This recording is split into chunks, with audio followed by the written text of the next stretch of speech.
नमस्कार, मैं पवन प्रताप आपके अपने technical channel total power solution पर। दोस्तों, एक मैंने वीडियो बनाया था जिनर डायोड पे, जिसमें मैंने बताया था कि जिनर डायोड को पैरेलल कभी भी मत करना, उसका कोई फायदा होता नहीं है। दोनों जिनर डायोड जिनको हमने पैरेलल किया है, प्रैक्टिकली जिस जिनर की वोल्टेज कम होगी सिर्फ वही काम करेगा, दूसरे वाला काम नहीं करेगा। उस वीडियो को आप ऊपर आई के बटन में जाके देख सकते हैं या लास्ट स्क्रीन पे भी आपको मिल जाएगी। आज हम जिनर डायोड के सीरीज कॉम्बिनेशन को समझेंगे कि जिनर डायोड को सीरीज में अगर हम कनेक्ट करें तब क्या उसका इफेक्ट रहता है, क्या फायदा रहता है, क्या नुकसान रहता है। अगर आपका सर्किट डिफरेंशियल एम्पलीफायर है या फिर ऐसा कोई सर्किट है जो कि टेम्परेचर सेंसिटिव है और उसमें आपने कोई जिनर को यूज करना है, उस केस में जिनर को सीरीज में यूज करना एक अच्छी सोच है। मतलब क्या है, सीधा सा समझाता हूं सरल भाषा में। कहीं पे मुझे 12 वोल्ट के जिनर को यूज करना है, तो 12 वोल्ट का एक जिनर लगाने की बजाय 6 वोल्ट के दो जिनर को अगर मैं सीरीज में लगाऊंगा तो वो एक बेटर ऑप्शन है, क्योंकि जो कम वैल्यू के जिनर हैं उनको टेम्परेचर कम इफेक्ट करता है, बजाय कि हमारे ज्यादा वैल्यू के जिनर को। उसको यहां पे हम ग्राफ से समझने की कोशिश करेंगे। अगर आप स्टूडेंट हैं या टेक्निकल हैं तो वीडियो को स्किप मत करना, बहुत ही फायदेमंद और काफी कुछ इस वीडियो से आप लोगों को सीखने को मिलेगा। हमारे आसपास के जितने भी मटेरियल हैं उनको टेम्परेचर इफेक्ट करता है, किसी को नेगेटिव साइड में, किसी को पॉजिटिव साइड में। किसी को रखो धूप में, अगर किसी को रखो तो कुछ जो है सॉफ्ट हो जाते हैं, किसी को धूप में रखो तो वो आपका हार्ड हो जाते हैं। टेम्परेचर उसी तरीके से हमारे जो सेमीकंडक्टर कंपोनेंट्स होते हैं उनको भी इफेक्ट करता है। किसी का टेम्परेचर कोफिशिएंट है वो नेगेटिव है, किसी का टेम्परेचर कोफिशिएंट पॉजिटिव है। मतलब क्या है, कुछ कंपोनेंट ऐसे हैं जिनके अंदर क्या है कि टेम्परेचर बढ़ने के साथ उनका जो इंटरनल रेजिस्टेंस है वो भी बढ़ता है, वो पॉजिटिव टेम्परेचर कोफिशिएंट के कंपोनेंट हैं। जिनका टेम्परेचर बढ़ने के साथ इंटरनल रेजिस्टेंस कम हो जाए वो नेगेटिव टेम्परेचर कोफिशिएंट के कंपोनेंट होते हैं। ठीक उसी तरीके से हमारे जिनर डायोड को भी टेम्परेचर इफेक्ट करता है। हम ग्राफ से समझने की कोशिश करेंगे, फिर यह भी समझने की कोशिश करेंगे कि जिनर डायोड को सीरीज में कनेक्ट करने से हमारे को बेनिफिट फायदा होता कैसे है। दोस्तों, ये आपका ग्राफ है, यहाँ पे टेम्परेचर कोफिशिएंट और जिनर वोल्टेज का। ये आपका यहाँ पे जिनर वोल्टेज है, यहाँ पे आपका टेम्परेचर कोफिशिएंट है मिलीवोल्ट पर डिग्री सेंटीग्रेड, यानी कि 1 डिग्री सेंटीग्रेड कम या ज्यादा होने से कितना मिलीवोल्ट का फर्क आएगा वो यहाँ पे है। और यहाँ पे जिनर वोल्टेज है आपकी अलग अलग जिनर की। एग्जाम्पल लेते हैं, मान लेता हूं मेरे पास कोई 3 वोल्ट का जिनर है, ये 3 वोल्ट का जिनर है, इसको मैंने ऐसे किया और ऐसे किया, तो 3 वोल्ट का जो जिनर है उसका टेम्परेचर कोफिशिएंट आया है -2 मिलीवोल्ट पर डिग्री सेंटीग्रेड। यानी कि टेम्परेचर 1 डिग्री सेंटीग्रेड बढ़ने से 3 वोल्ट के जिनर डायोड की जो वोल्टेज है वो 2 मिलीवोल्ट कम हो जाएगी। -2 मिलीवोल्ट है तो 2 मिलीवोल्ट कम हो जाएगी। हर 1 डिग्री सेंटीग्रेड बढ़ने से उसकी हर बार उसकी 2 मिलीवोल्ट की वोल्टेज कम होती जाएगी, यानी कि ये नेगेटिव टेम्परेचर कोफिशिएंट है 3 वोल्ट के जिनर डायोड का। अब 6 वोल्ट का जिनर डायोड में ले लेता हूं, यहां पे ये 6 वोल्ट का जिनर डायोड है, ऐसे ऐसे। तो 6 वोल्ट के जिनर डायोड को हमने यहां पे ग्राफ में किया तो यहां पे आया 2, माइनस नहीं है प्लस का 2, यानी कि 6 वोल्ट का जिनर डायोड अगर मैं यूज करूं तो हर डिग्री टेम्परेचर बढ़ने पे, हर एक टेम्परेचर 1 डिग्री सेंटीग्रेड बढ़ने से 2 मिलीवोल्ट उसका जो वोल्टेज है वो बढ़ जाएगा। ये पॉजिटिव टेम्परेचर कोफिशिएंट हुआ, यानी कि 6 वोल्ट के जिनर डायोड का पॉजिटिव टेम्परेचर कोफिशिएंट है, 3 मिलीवोल्ट के जिनर डायोड का नेगेटिव टेम्परेचर कोफिशिएंट है। यहां पे एक बात क्लियर होगी हमारे को ग्राफ से। अब एक महत्वपूर्ण बात यहां पे हमारे को एक और यहां पे समझ में आती है, वो ये है कि इस ग्राफ को अगर आप ध्यान से देखेंगे, ये ग्राफ ऐसे यहां पे 0 आता है, ये देखिए।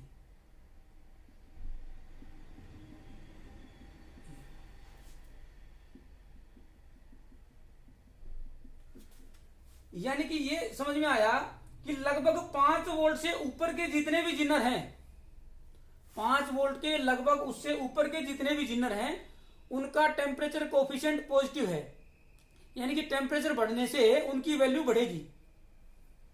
5 वोल्ट से कम वैल्यू के जितने भी जिनर हैं, उनका नेगेटिव टेम्परेचर कोफिशिएंट है। यानी कि टेम्परेचर बढ़ने से उनकी वैल्यू कम होगी। 2 millivolt, 3 millivolt, 5 millivolt, वो हम बाद में कैलकुलेट करेंगे।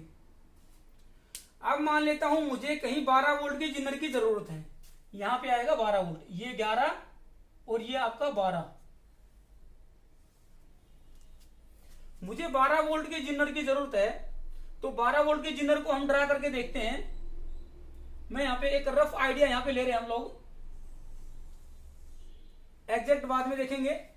तो 12 वोल्ट को अगर हम करें तो लगभग यहां पे आता है 12 वोल्ट का जो जिनर डायोड है, उसको हमने ड्रॉ किया तो लगभग आपका यहां से 6 वोल्ट से ज्यादा आया है। यानी कि वो आया आपका लगभग 8 या 9 वोल्ट मिली वोल्ट के आसपास। उसको कैलकुलेट कैसे करते हैं वो भी मैं बता देता हूं। 12 माइनस 3.5 यानी कि ये आपका आ गया 8.5 मिली वोल्ट पर डिग्री सेंटीग्रेड। 12 वोल्ट का जिनर डायोड अगर हम सिलेक्ट करते हैं तो 8.5 मिली वोल्ट पर डिग्री सेंटीग्रेड उसका वोल्टेज उसका बढ़ता जाएगा। यहां पे अगर 6 वोल्ट का हम जिनर लेते हैं तो ये हमारा आया था लगभग 2 मिली वोल्ट के आसपास। और 6 वोल्ट के अगर मैंने 2 ले लिए तो 2 + 2 यानी कि 4 मिली वोल्ट पर डिग्री सेंटीग्रेड। हर डिग्री सेंटीग्रेड पे सिर्फ 4 मिली वोल्ट ही उसकी वैल्यू शिफ्ट होगी, बढ़ेगी। अगर हम 6 वोल्ट के 2 लेते हैं तो अगर 12 वोल्ट का 1 लेते हैं तो यहां पे 4 के मुकाबले में 8.5 मिली वोल्ट पर डिग्री सेंटीग्रेड। हर डिग्री पे 8.5 मिली वोल्ट का फर्क आ जाएगा। यहां पे सिर्फ 4 का आएगा। यानी कि 6 वोल्ट के अगर मैं 2 लूंगा तो वो बेटर ऑप्शन है, क्योंकि उसको टेम्परेचर कम इफेक्ट कर पा रहा है, 4 मिली वोल्ट का ही चेंज कर पाएगा। 12 वोल्ट का अगर जिनर मैं ले लेता हूं तो 8.5 मिली वोल्ट पर डिग्री सेंटीग्रेड उसमें इफेक्ट आ जाएगा। तो ये 6 वोल्ट के 2 लेना ये एक बेटर ऑप्शन है। अब ये मैंने कैसे निकाला है इसको भी समझ लेते हैं। एक थंब रूल है सीधा सा, 7 वोल्ट के ऊपर के जितने भी जिनर हैं, क्योंकि हमने सिर्फ यहां पे 12 वोल्ट तक बनाया है, क्योंकि जिनर तो 15 वोल्ट का भी है, 18 वोल्ट का भी है, 20 का भी है, 50 वोल्ट के जिनर भी हैं, 100 वोल्ट के जिनर भी हैं, 200 वोल्ट के जिनर भी हैं। अगर इसको ग्राफ करके अगर हम ऐसे ड्रॉ करेंगे तो मुश्किल हो जाएगा, गलती भी हो सकती है। तो उसके लिए एक फॉर्मूला है, सिंपल सा थंब रूल है। 7 वोल्ट तक तो हम इस तरीके से कैलकुलेट कर लेते हैं, क्योंकि ये छोटा ही ग्राफ है, इसको हम ग्राफ के जरिए भी कैलकुलेट कर सकते हैं।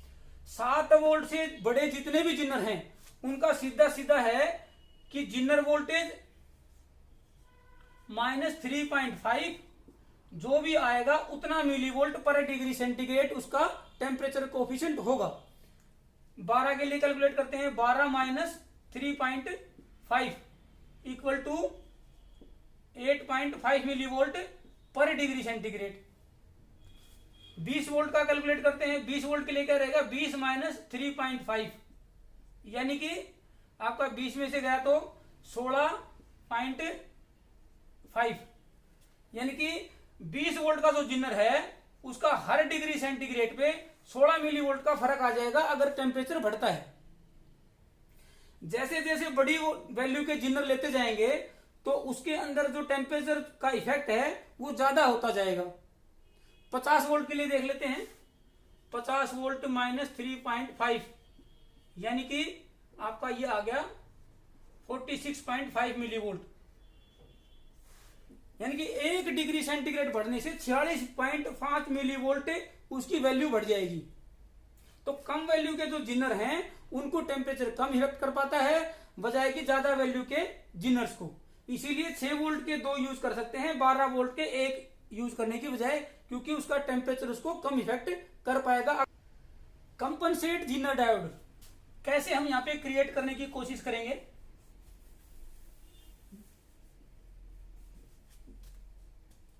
मुझे 9 वोल्ट का जीनर डायोड चाहिए। मेरे पास एक ऑप्शन है कि मैं 4.5 वोल्ट के 2 जीनर डायोड ले लूं, 4.5 के 2 जीनर डायोड। तो 9 के मुकाबले में 4.5 वोल्ट का जो जिनर है उसका टेम्परेचर कोफिशिएंट कम है, वो टेम्परेचर से कम प्रभावित होगा। दूसरा एक ऑप्शन है 6 वोल्ट का जिनर डायोड प्लस 3 वोल्ट का जिनर डायोड, ये भी 9 हो गया है। अब 6 वोल्ट का जो जिनर डायोड है उसकी लगभग जो है टेम्परेचर कोफिशिएंट है plus 2 volt, 2 millivolt. 3 volt का जो जिनर डायोड है उसका टेम्परेचर कोफिशिएंट है -2 मिली वोल्ट। तो ये क्या हो गया, एक दूसरे से कैंसिल आउट कर दिया, कंपनसेट कर दिया। यानी कि ये 2 जिनर डायोड अगर मैं यूज करूंगा 9 वोल्ट के लिए तो उसको टेम्परेचर कम इफेक्ट कर पाएगा, नेग्लेजिबल। ये प्रैक्टिकल वैल्यू नहीं है, क्योंकि हमने एक रफ आइडिया लेके यहां पे कैलकुलेट किया है। एग्जैक्ट वैल्यू कुछ इस तरीके से हो सकती है कि 0.025 मिली वोल्ट आ जाए, जो कि ना के बराबर है। यानी कि टेम्परेचर उसको इतना इफेक्ट नहीं कर पाएगा जितना कि हमारा एक सिंगल 9 वोल्ट का जीनर डायोड हम यूज करें। ये 0 नहीं आएगा, प्रैक्टिकली नियर अबाउट 0 मैं कह रहा हूं, यहाँ पे अप्रोक्सीमेट 0 आ जाएगा। 0.025 भी हो सकता है, 0.025 या 0.25 भी हो सकता है। कुछ ना कुछ तो इफेक्ट करेगा टेम्परेचर उसको, लेकिन ना के बराबर करेगा। इसको इस तरीके से हम कंपनसेट जीनर डायोड भी यहां पे बना सकते हैं, अगर आपका सर्किट बहुत ज्यादा टेम्परेचर सेंसिटिव है उस केस में।